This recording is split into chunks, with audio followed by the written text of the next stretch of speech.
មុនចូលទៅដល់វីដេអូគឺថាខ្ញុំបញ្ជាក់សិនដែលរឿងនេះគឺជារឿងថ្មីសម្រាប់រឿងមុនគឺក្រុមហ៊ុនអត់តន់ចេញនោះទេ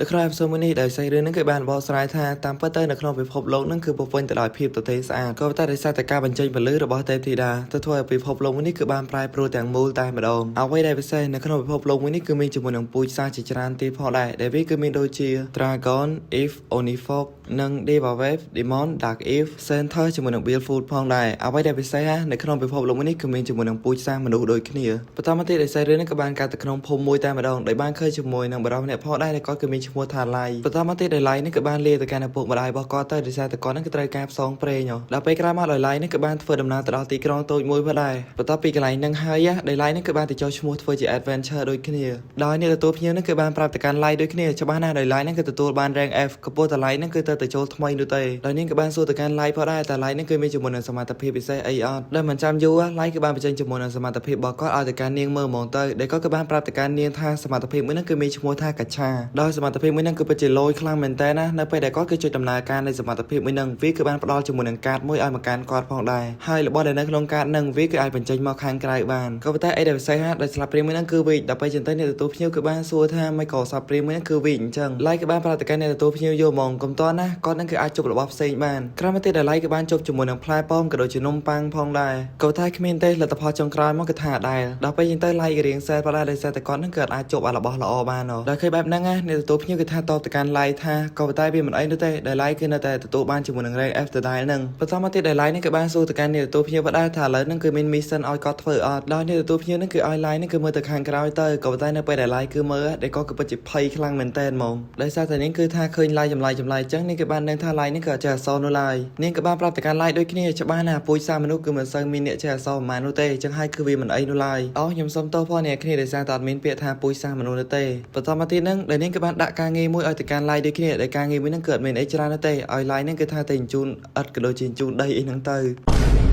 ៅបន្ទាប់ពីឡៃគឺធ្វើការចប់ដែលឡៃគឺបានទទួលជាមួយនឹងប្រាក់មួយចំនួនផងដែរដែលគាត់គឺបាននិយាយថាតែប្រាក់ប៉ុណ្ណឹងគាត់នឹងគឺអាចជួយជាមួយនឹងទានសំណាក់បានហើយបើកលេទៅមើលម្ខាងទៀតដែលបានឃើញជាមួយនឹងក្រុមវិចកមួយផងដែរដែលពួកគេនឹងគឺថាកំពុងរៀបផែនការយកលុយរបស់ឡៃដល់ពេលក្រោយមកទៀតហ្នឹងដែលក្រុមវិចកមួយនេះគឺថាដាក់បកទៅកាន់ឡៃយកហ្មងក្រោយមកដល់ពួកគេគឺបានចោទថាឡៃនឹងគឺបានដាក់បកទៅកាន់ពួកគេទោះជាឡៃគឺសុំទោសយ៉ាងណាក៏ដោយក៏តែក្រុមមួយនឹងក៏ដូចជាអត់ខ្វល់នោះទេបរិយាចកម្នាក់គឺបាននិយាយថាច្បាស់ណាស់ដោយសារតែឡៃនឹងគឺធ្វើឲ្យអាយរបស់ពួកគេប្រឡាក់ចឹងហើយពួកគេក៏ត្រូវតែយកលុយរបស់ឡៃយកហ្មងដល់ពួកគេនឹងគឺបាននិយាយបន្តទៀតផងដែរថាវានឹងគឺជាសំណងថ្លៃអាវរបស់ពួកគេដែលអាវរបស់ពួកគេនឹងគឺប្រឡាក់ទៅចុះដោយឡែកក៏បានសូមបំបទៅកាន់ពួកគេដែរឲ្យពួកគេនឹងគឺឲ្យលុយមកកាន់គាត់វិញមកដោយសារតែគាត់នឹងក៏អត់មានលុយជួលទេសំណាក់នោះទេដោយលុយជាមួយនឹងរឿងបែបហ្នឹងដែលបរិយាចកម្នាក់នឹងគឺបានធ្វើបាបទៅកាន់ឡៃបន្តទៀតផងដែរដែលមិនចាំយូរទៀតពួកគេនឹងគឺថាដើរចេញតែម្ដងនៅពេលហ្នឹងផងដែរដោយឡែកក៏ពិតជាបាក់ទឹកចិត្តខ្លាំងមែនតើណាក៏ប៉ុន្តែពេលហ្នឹងដែលមាននារីម្នាក់គឺបានហុចដៃឲ្យមកកាន់គាត់ចាប់អាយ៉ាស្រីស្អាតចាប់សិនបន្ទាប់ពីគាត់នឹងក៏បានចាប់ដៃទៅកាន់នារីម្នាក់ហ្នឹងគាត់គឺបានភ្ញាក់យកហ្មងដោយសារតែគាត់នឹងគឺខ្លាចគេវាយយកកៅអៅទៀតដោយឡែកនេះក៏បានសុំទោសយ៉ាងលឿនយកហ្មងក៏ព្រោះតែមិនហ្នឹងគេវាយយកលុយឥឡូវខ្លាចគេវាយយកកៅអៅទៀតខ្ញុំនិយាយលេងហ្នឹងដែលឡៃគឺបាននិយាយថាច្បាស់ណាស់ដោយសារដៃរបស់គាត់ក៏ខ្វក់ចេះឲ្យគាត់ហ្នឹងគឺមិនអាចចាប់ទៅកាន់នាងបាននោះទេនារីដែលជា If ហ្នឹងគឺបានតទៅកាន់ឡៃវិញថាគឺមិនអីនោះឡើយដែលនាងគឺមិនបានធ្វើបាបទៅកាន់ឡៃនោះទេនាងគឺធានាហ្មងក៏តែឡៃហ្នឹងគឺអត់សូវជឿនោះទេក៏ព្រោះតែគាត់ហ្នឹងគឺភ័យខ្លាចតែគេហ្នឹងគឺរើសអើងមកកាន់គាត់ទៀតណាមួយនៅក្នុងពិភពលោកមួយនេះគេក៏ពិតជារើសអើងទៅកាន់ពូជសាសន៍របស់មនុស្សខ្លាំងមែនតើដោយសារតែឡៃហ្នឹងក៏អត់ជឿជាក់មកកាន់នាងនាងក៏បានអោបទៅកាន់ឡៃយកហ្មងដើម្បីឲ្យឡៃហ្នឹងគឺជឿជាក់មកកាន់នាងវិញដល់ពេលហើយដែលនាងក៏បាននិយាយប្រាប់ទៅកាន់ឡៃថាគឺមិនបាភ័យនោះទេដែលនាងហ្នឹងគឺមិនធ្វើបាបទៅកាន់ឡៃនោះឡើយហើយនាងក៏បានណែនាំជាមួយនឹងក្រុមរបស់នាងហ្នឹងឲ្យទៅកាន់ live skill ដូចគ្នាបន្តមកទៀតដែលពួកគេហ្នឹងគឺបានណែនាំឈ្មោះម្នាក់ម្ដងទៅហើយពួកគេគឺបាននិយាយផងដែរដែលក្រុមរបស់ពួកគេគឺមានឈ្មោះថា Concord ដោយនារីដែលជា If ហ្នឹងគឺបានណែនាំខ្លួនផងដែរដែលនាងហ្នឹងគឺមានឈ្មោះថា Sasa បើមើលទៅកាន់ក្រុមរបស់ Sasa មិនថា Drago, If ឬក៏ Demon នោះទេគឺសត្វតែមានទាំងអស់យកហ្មងក្រោយមកទៀតដែលពួកគេហ្នឹងគឺបានបញ្យល់ទៅកាន់ live ថាមូលហេតុដែលពួកគេហ្នឹងគឺបង្កើតជាមួយនឹងក្រុមមួយនេះមកដោយសារតែពួកគេគឺចង់ឲ្យពិភពលោកទាំងមូលគឺឈប់រើសអើងគ្នាដោយឡែកគឺបាននិយាយផងដែរថាវាគឺមិនគួរជឿនោះឡើយដែលមានក្រុមបែបហ្នឹងវាក៏ពិតជាអស្ចារ្យពេកហើយដោយនារីម្នាក់ក៏បានសួរទៅកាន់ live ផងដែរតែ live នេះក៏ចង់ចូលជាមួយនឹងក្រុមពួកគេអត់ដែលមិនចាំយូរទៀត live នេះក៏បានយល់ព្រមចូលជាមួយនឹងក្រុមរបស់ពួកគេតែម្ដងបន្តមកទៀតដែល Siren ក៏បានកាត់នៅពេលដែលពួកគេហ្នឹងគឺទៅធ្វើ mission វិញម្ដងណាពេលនោះពួកដែរដែល live នេះគឺសឹងតែថាត្រូវបានពោះប្រមាណក្បាលហ្នឹងគឺថាចាក់ទៅកាន់គាត់ទៅហើយក៏តែត្រូវបានបរិះដែលត្រូវជា Dragon ហ្នឹងគឺមកជួយគាត់តន់ដែលគាត់គឺបានប្រាប់ទៅកាន់ live ផងដែរថាឲ្យ live ហ្នឹងគឺប្រយ័ត្នខ្លួនផងច្បាស់ណាស់ដែលគាត់ហ្នឹងគឺមិនអាចជួយទៅកាន់ live បានរហូតនោះទេបើសិនជា live ហ្នឹងគឺនៅតែធ្វើបែបហ្នឹងទៀតពេលនោះពួកដែរបើខ្សែមួយក្បាលគឺសឹងតែថាវាប្រហែលទៅកាន់ live ពីក្រោយទៅហើយ ក៏តែត្រូវបានសាសានឹងគេជួយតន់នៅពេលដែលគេគឺថាឲ្យមកកាន់គាត់បែបហ្នឹងហើយដែលក៏គឺបានសុំទោសទៅកាន់ពួកគេផងដែរក៏តែពេលហ្នឹងសាសាគឺបានមកមើលរបួសទៅកាន់ឡាយយកមកបន្តមកទេដែលបារោះដែលត្រូវជាចោតហ្នឹងគឺបានដើរមកកាន់ទីហ្នឹងដែលក៏គឺបាននិយាយទៅកាន់ឡាយថាបើសិនជាឡាយហ្នឹងគឺធ្វើអីអត់កាន់នោះទេឲ្យឡាយហ្នឹងគឺនៅពីក្រោយពួកគាត់ទៅដល់ពេលហើយហ្នឹងដែលដាកអេដែលនៅពីក្រោយជាចោតមួយហ្នឹងគឺបាននិយាយផងដែរដោយសាសាហ្នឹងគឺពិតជាបារម្ភទៅកាន់ឡាយខ្លាំងមែនតើពេលនោះសាសាគឺពិតជាក្រហមមុខខ្លាំងមែនតើនាងគឺបានប្រកែកថានាងគឺមើលទៅកាន់ឡាយក្នុងនាមជាកូនក្រុមតែប៉ុណ្ណោះដោយលឺសាសាគឺនិយាយបែបហ្នឹងហើយដល់ពួកគេក៏ដូចជាមិនសូវខ្វល់ប្រមាណទៀតនោះដែរបើកលេទៅកាន់ត្រាកូវិញដែលក៏គឺបាននិយាយទៅកាន់ឡាយថាឲ្យឡាយហ្នឹងគឺប្រយ័ត្នខ្លួនផងក៏ប៉ុន្តែឡាយក៏ជាសមាជិកសំខាន់ម្នាក់ដូចគ្នាហើយលឺបែបហ្នឹងឡាយគឺពិតជាសប្បាយជាខ្លាំងមែនតើណាតែប៉ុណ្្នឹងក៏ដឹងអញ្ញាយកមកដល់ពេលក្រោយមកទៀតដែលពួកគេហ្នឹងគឺបានដើរចូលទៅកាន់រនភ្នំបន្តទៀតទៅនៅពេលដែលពួកគេធ្វើដំណើរមកដល់កន្លែងមួយដែលពួកគេហ្នឹងគឺបាននិយាយថាទីធ្លាមួយនេះប្រហែលជាពួកគេហ្នឹងគឺអាចធ្វើការបានហើយចំណែកឯឡាយវិញដោយសារតែគាត់ដឹងក៏គឺគិតថាប្រហែលជាពួកគេហ្នឹងគឺឈប់សម្រាកក៏គឺបានខំរៀបកែវរៀបអីពេញនឹងមកខ្ញុំសុំទោសពីដំបូងផងដោយសារតែខ្ញុំគឺភ្លេចកន្លែងមួយដែលពួកគេហ្នឹងគឺបានប្រាប់ទៅកាន់ឡាយថាអាហ្នឹងគឺជាការធ្វើពិធីជប់លៀងហើយឡាយគឺគិតថាពួកគេគឺធ្វើពិធីជប់លៀងទៅគាត់ហ្នឹងគឺខំរៀបកែវរៀបអីដើម្បីផឹកទៅក៏តែអ្វីដែលសំខាន់ណាសសក្រុមមួយនេះគឺសាតែជេរប្រមាណទៅកាន់ឡាយតែម្ដងដែលពួកគេក៏បានជាបន្តទៀតផងដែរថាឥឡូវនេះឡាយគឺត្រូវបានបណ្ដឹងចេញពីក្រុមហើយដល់លើបែបហ្នឹងឡាយគឺពិតជាឆ្ងល់ខ្លាំងមែនទែនតែពួកគេហ្នឹងគឺចង់និយាយពីអីគេបន្តមកទៀតដែលបារោះដែលជាចោហ្នឹងគឺបានមើងងាយទៅកាន់ឡាយតែម្ដងដោយគេគឺបាននិយាយថាឡាយហ្នឹងគឺពិតជាអត់ប្រយោជន៍ខ្លាំងមែនទែនដល់ពួកគេហ្នឹងគឺបានមើងងាយទៅកាន់ពូជសាសរបស់មនុស្សផងដែរដែលពួកគេគឺបាននិយាយថាឡាយហ្នឹងគឺពិតជាសម្រាមខ្លាំងយកមកបើមើលទៅកាន់សាសាវិញដែលនាងគឺបាននិយាយផងដែរថានាងហ្នឹងគឺពិតជាស្អប់ទៅកាន់ឡាយខ្លាំងដោយឃើញជាមួយនឹងរឿងរ៉ាវទាំងអស់ហ្នឹងឡាយគឺបានសួរទៅកាន់ពួកគេថាមិនក៏ពីដំបូងហ្នឹងពួកគេគឺធ្វើល្អមកកាន់គាត់ណាបារោះដែលជាចោតហ្នឹងគឺបានដើរទៅចិត្តឡាយយកហ្មងហើយក៏គឺបាននិយាយថាតាមពិតទៅក្រុមរបស់ពួកគេហ្នឹងគឺគ្រាន់តែសម្ដែងបោកទៅកាន់ឡាយតែប៉ុណ្ណោះចោលបដ ாய் ឡាយបន្តមកទៀតដែលសាសាគឺបានបញ្យល់ទៅកាន់ឡាយថាមូលហេតុដែលពួកគេហ្នឹងគឺថាយកឡាយហ្នឹងមកចូលក្រុមក៏ប៉ុន្តែពួកគេគឺបានឃើញអំពីថាមពលវេទមន្តកច្ឆារបស់គាត់នឹងឯងក៏ប៉ុន្តែឥឡូវឡាយគឺពិតជាកាក់ខ្លាំងមែនតើសូម្បីតែថាមពលរបស់គាត់គឺមិនអាចប្រើបានផងដែរបើមើលទៅកាន់សាសាវិញដែលនាងគឺបាននិយាយថាច្បាស់ណាស់បើសិនជាឡាយគឺអាចប្រើជាមួយនឹងថាមពលមួយនឹងបានប្រហែលជានេះហ្នឹងគឺត្រូវរៀបការជាមួយនឹងឡាយហើយក៏ប៉ុន្តែឥឡូវគាត់ក៏ពិតជាកាក់ខ្លាំងមែនតើសូម្បីតែថាមពលគាត់មិនអាចប្រើបានផងពួកគេក៏បានជាបន្តទៀតថាមើលទៅប្រហែលជាពួកគេហ្នឹងគឺត្រូវចាប់ការទៅកាន់ឡាយកន្លែងហ្នឹងហើយដោយសារពួកគេគឺមិនអាចលេងសើចតទៀតបាននោះទេបន្ទាប់ពីនិយាយហើយដែលបារោះចោតនឹងគឺបានព្រីប្រហារទៅកាន់ឡាយយកមកដែលធ្វើឲ្យឡាយនឹងគឺបានដាច់មុខបន្តិចទៅ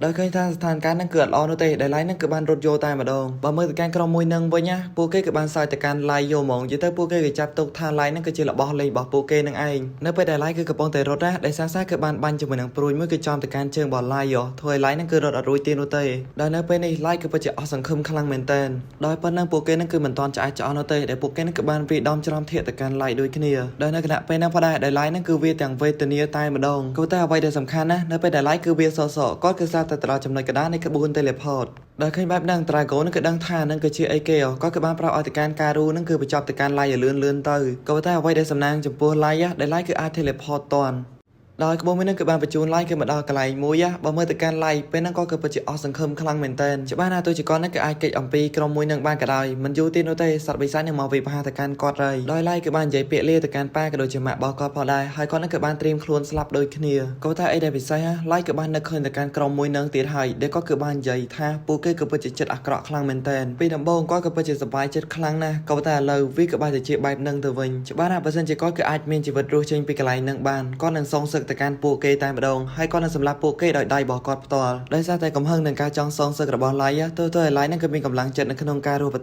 ទៀតច្បាស់ណាស់បើសិនជាគាត់នឹងគឺអាចរស់បានគាត់នឹងសម្លាប់ទៅកាន់ពួកគេតែម្ដងក៏តែអ្វីដែលសំខាន់ណាស់តនបានសងសឹកផងគឺថាមានបិសាចនឹងគឺចេញមកផងដែ